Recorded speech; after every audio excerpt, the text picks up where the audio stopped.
Thousands of years ago, the book of Job revealed some amazing facts about the universe that no one but God could have known. Job is an ancient story of a man who had everything and is one of the greatest followers of the Lord during his time.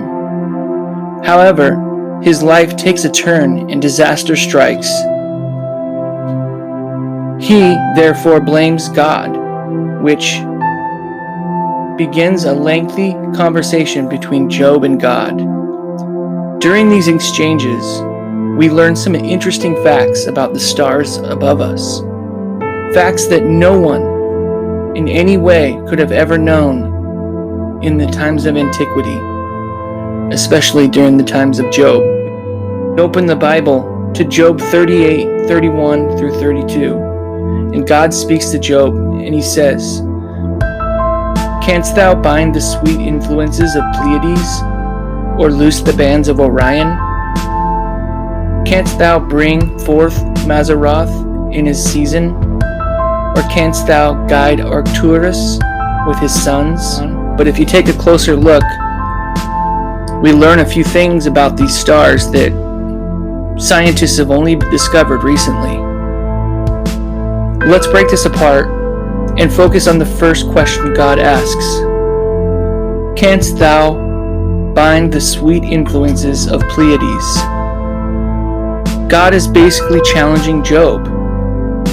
He's saying, do you think you can keep Pleiades together like I can? I'm sure Job at this time would have been baffled by God's question, because Pleiades, to the naked eye, would have looked like any other star clusters in the night sky. Little did Job know, the Pleiades, also known as the Seven Sisters, is an open star cluster in the constellation of Taurus. Its group includes hundreds of stars formed from the same cosmic cloud, all about the same age and with much of the same chemical composition. Interestingly, these stars are bound to one another by mutual gravitation attraction. Astronomers have identified 250 stars as actual members of this group, all sharing in a common motion and drifting through space in the same direction. The scientific community is certain the whole cluster is moving in a southeasterly direction like a flock of geese. This leaves no doubt that the Pleiades are not a temporary or accidental grouping of stars, but a system in which the stars are bound together and marching through the skies like God predicted. The second part of the verse, canst thou loosen the bands of Orion? God is challenging Job in the opposite way now. Instead of binding the Pleiades, God is now challenging Job to loosen Orion's belts. Again, Job would have looked up and wondered what God was up to. The mystery of these words have been put away for thousands of years until the appointed time in which God would reveal them to the world. And that time is now.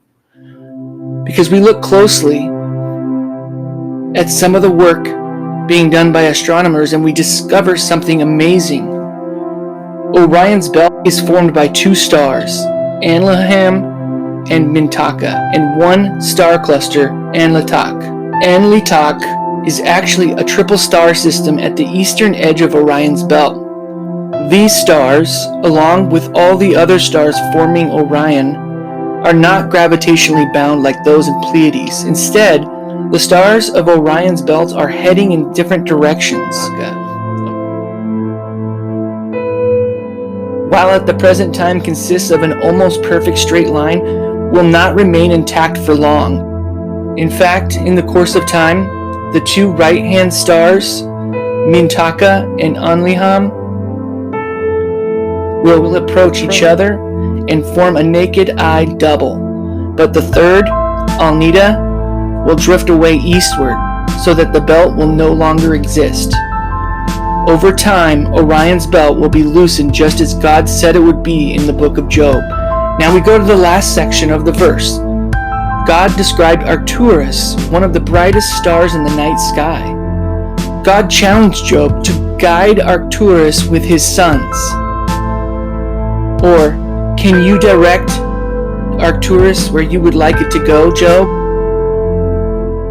Arcturus certainly appeared in antiquity to be a single star, it wasn't until 1971 that astronomers discovered that Arcturus had 52 additional stars connected to it directionally, and those were known as the Arcturus stream.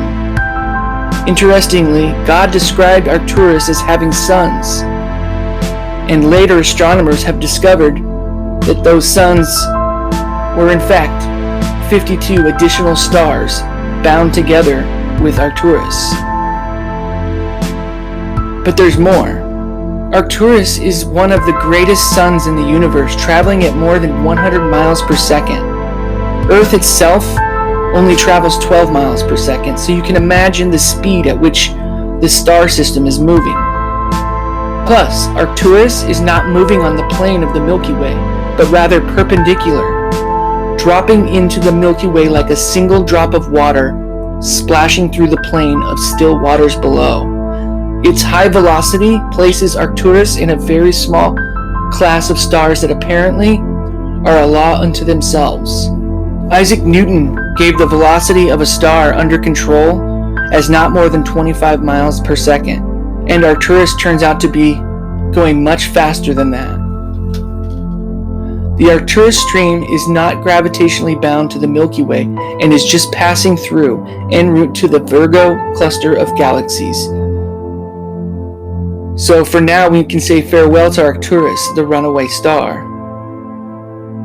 Now Job, like many ancient wise men, probably realized that Arcturus was that very bright star in the night skies. But what in the world was God talking about when he asked Job if he could guide Arcturus with his sons?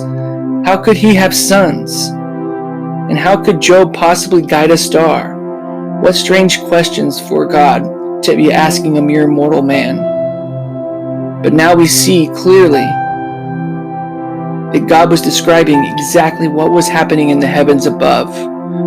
These words could not come from mere man writing these down. Nobody could predict the motions of the stars like that.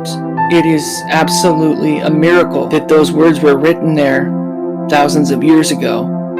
And it's proof that the Bible is not written by men alone, that the Holy Spirit speaks through men. It's truly beautiful how these words were put together and then sealed up and revealed to us in this generation. God knew that this generation would need some of these truths, and I'm thankful for God.